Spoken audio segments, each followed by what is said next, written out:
Muy bien, y en el día de la conmemoración del Holocausto y el heroísmo tenemos el honor y el privilegio de estar conversando con Erika Rosenberg. Erika se encuentra en este momento en Alemania, en Reichenbach. Es una escritora argentina, es hija de alemanes judíos, es intérprete, traductora, periodista y biógrafa de Oskar y de Emilia Schindler. Hola Erika, es un placer para mí hablar con vos. ¿Cómo estás? Muy bien, muchas gracias y muy agradecida porque te interesas realmente por toda esta historia. Erika, bueno, nos conocemos personalmente, te tengo muchísimo cariño, soy mi profesora alemana, así que quiero contarle a la audiencia que estamos hablando de una persona entrañable, que tuviste el privilegio y la suerte de conocer en persona a Emilia Schindler, la mujer de Oskar Schindler. Sí, es verdad, en el año 1990, y como yo siempre digo, no ha sido una casualidad, sino ha sido una causalidad, porque yo en definitiva estaba investigando para hacer un libro acerca de las inmigraciones en la Argentina, y me topé así con Emilia Schindler, y cuando ella me contó acerca de su historia, me abrió su corazón. Bueno, me interesé mucho, sobre todo no porque había salvado a judíos ni a polacos, sino porque era una mujer que se había comprometido con el destino de tantas personas para salvar la vida en realidad. Y eso fue lo que yo considero que era lo que me llevó a seguir adelante en la elaboración de las biografías. Uh-huh. Vos, cuando vos la conociste, ella tenía ¿cuántos años? Bueno, Emilia por aquel entonces tenía exactamente 83 años. 83, y estuviste con ella durante 10 años. Y estuve con ella durante 11 años. 11 años, ajá. O sea, porque ella falleció en el 2001. Uh-huh. Y te voy a comentar algo a María Elisa muy interesante. En los últimos 2 años, ella me pidió que la ayudase a mudarse a Alemania después de estar casi 50 años en la Argentina. Entonces para mí fue algo claro que ella quería terminar su vida en el terruño europeo. Ajá. Y bueno, con mucho dolor en el corazón organicé todo, fue en julio del 2001. Uh-huh. Y en octubre la llevé a Alemania, le organicé el lugar donde ella se iba a quedar. Volvimos con José, que siempre me acompaña, pobre, a todos lados. Uh-huh.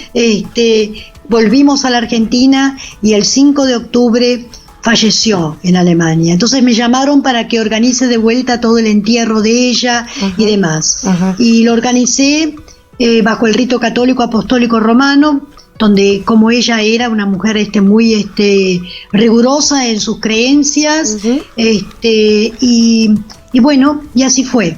Y ahora yacen sus restos en un cementerio en Baviera, muy cerca de la frontera checa. Y bueno, más que eso no puedo comentar de ese final de ella. Uh-huh. Pero tengo de alguna manera la gran responsabilidad de llevar adelante y proclamar en el mundo la historia de estos 2 héroes. Uh-huh. No tan conocidos, sino solamente conocidos, solamente Oskar Schindler, por el tema de la lista de Schindler. La película. Una película que no tiene nada que ver con la verdadera historia de estos 2. Ajá, ¿y por qué no tiene nada que ver? Porque yo creo que Hollywood ha hecho muy bien una película, pero que se distancia mucho de los hechos reales. Dentro de la historia siempre hay una especie de suerte oficial y después por detrás la otra, uh-huh, la que acompaña y la que en realidad de alguna manera más o menos fue así. Claro. Yo no puedo decir que cuento la verdadera historia, porque no existe la verdadera historia. Uno como historiador siempre trata de acercarse a lo que fue la verdadera historia, uh-huh, y entonces trata de documentar todo. Uh-huh. Y yo fui documentando todo lo que pude. Uh-huh. Y bueno, llegué a esta conclusión y a la que ella misma también cuando vio la película, en decir, no, la historia no fue así. Uh-huh. Claro. ¿Y cuál es si querés, la omisión más grande que hubo en el relato de Steven Spielberg? ¿Cuál es el aporte que vos podés hacer como historiadora, habiendo convivido con esta mujer estos años? ¿Cuál fue tu descubrimiento?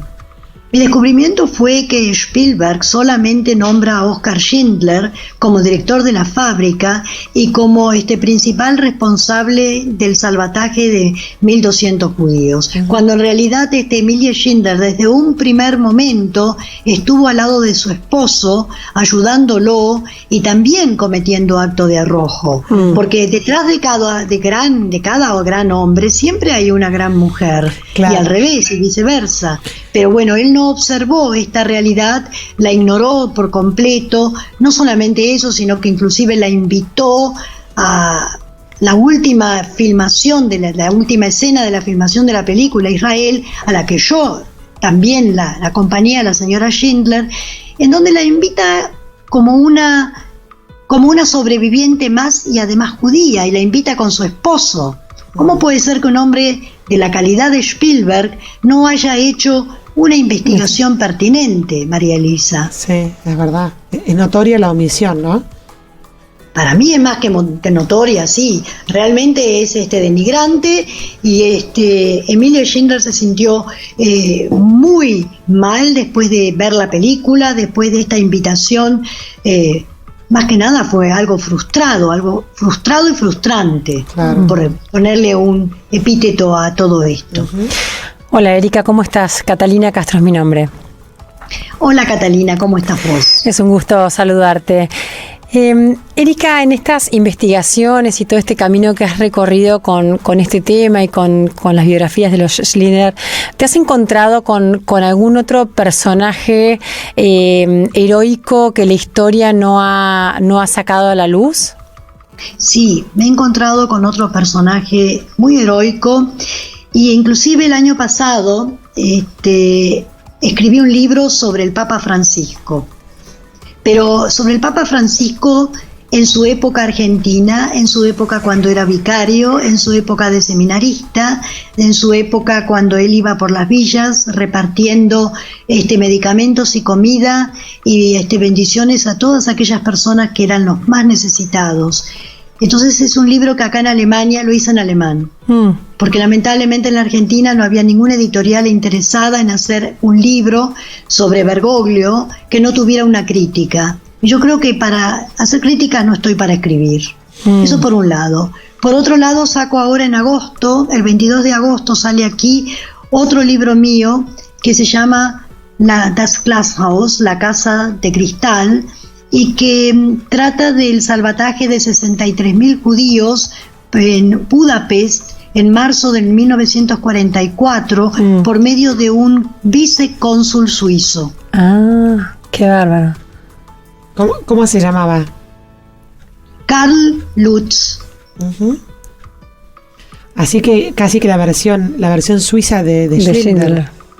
Claro, pero con toda la diferencia que cuando este hombre vuelve al terminar la guerra a Berna como diplomático, lo degradan. Ajá. Porque se había sobrepasado de sus funciones. Uh-huh. Qué y muere en la más perfecta pobreza y amargura, en el 75. Qué bárbaro. Erika, y volviendo un poco a la historia de los Schindler, fallece Emilia y a vos te nombra su heredera. Sí, me nombra su heredera, pero la heredera prácticamente de la historia. Claro. Y Emilie Schindler no, si vos te recordás, María Elisa, la casa que ella tenía no le pertenecía tampoco. Uh-huh. Era una mujer que prácticamente vivía de las ayudas financieras que le podían llegar a dar algunos ministerios, algunos argentinos, algunos alemanes. Uh-huh. Uh-huh. No era una mujer de riquezas. Uh-huh. Y después de escribir su primera biografía, yo, Emilie Schindler, vi que escribiste varias más. Has sido como documentando cada vez más la historia, y te sucedió un hecho que me contaste, creo que lo cuentes al aire, ¿qué fue lo que apareció después de la muerte de Emilie?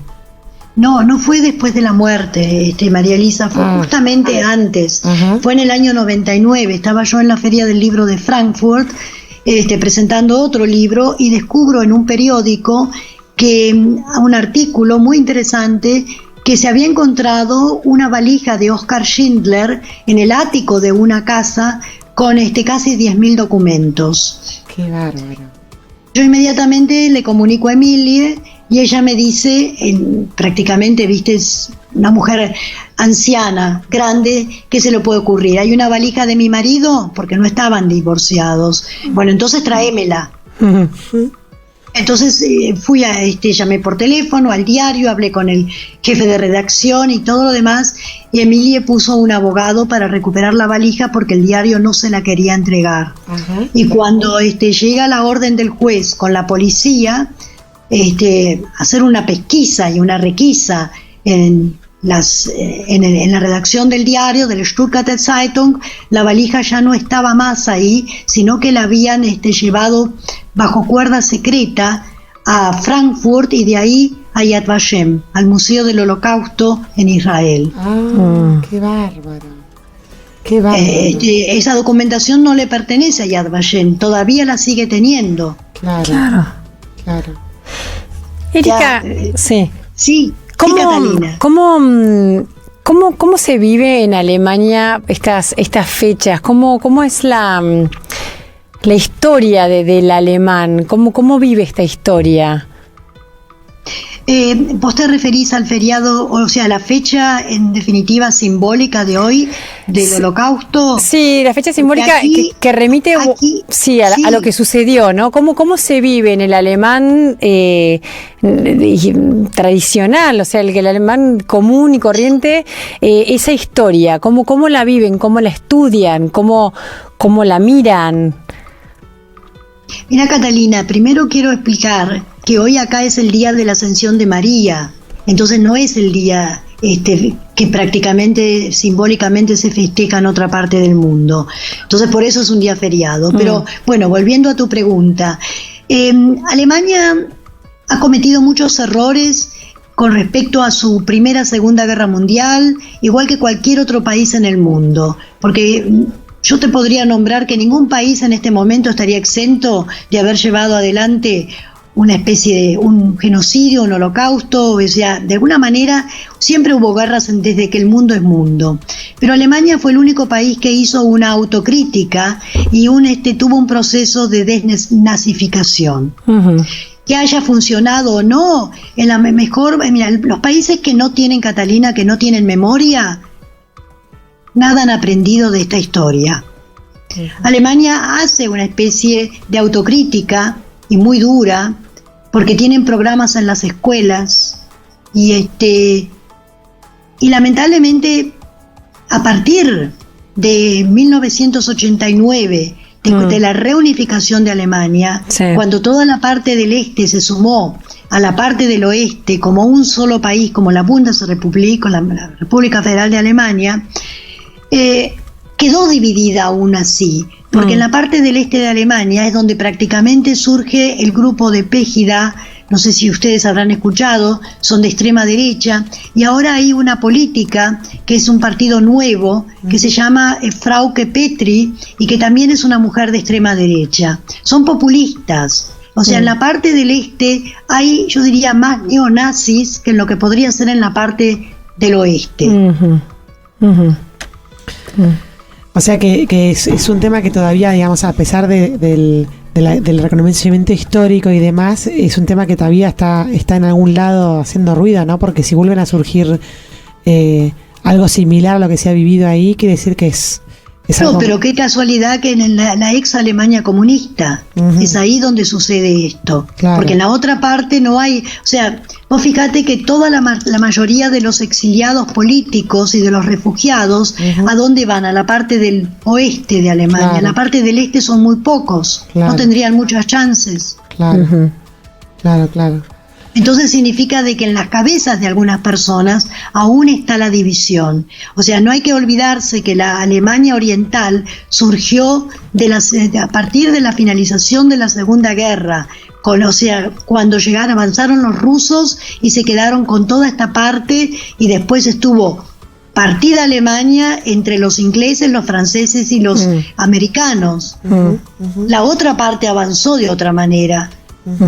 Y acá fueron 26 años de una metodología comunista y soviética. Claro. Erika, y volviendo a Emilie y a esta gran mujer que vos has conocido tan personalmente, ¿Cuál es la lección más grande que te llevas de su trabajo al lado de su marido Oscar? ¿Cuál es el de su gesta histórica, digamos? ¿Cuál es la lección más grande que vos te llevas?